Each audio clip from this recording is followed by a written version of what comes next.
বাংলাদেশ জাতীয় সংসদ নির্বাচনে তৈরি হচ্ছে নতুন মাত্রা। সম্পূর্ণ প্রস্তুতি নিয়ে নামছে এবি পার্টি।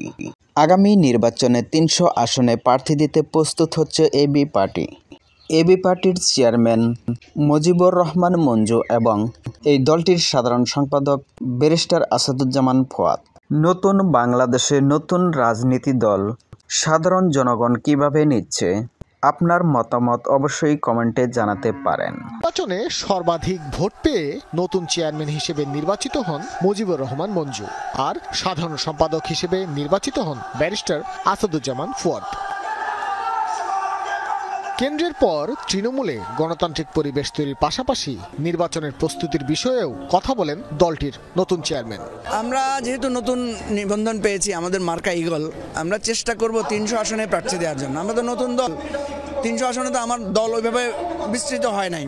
তা আমরা চেষ্টা করব যারা এই সঠিক রাজনীতিটা করতে চান, যারা হয়তো এলাকায় পপুলার, যারা হয়তো জনগণের জন্য কাজ করতে চান, তাদেরকে আমরা কাছে টানার জন্য চেষ্টা করব। তো এটাকে একটা অপরচুনিটি আমাদের জন্য, এটাকে আমরা কাজে লাগাবো।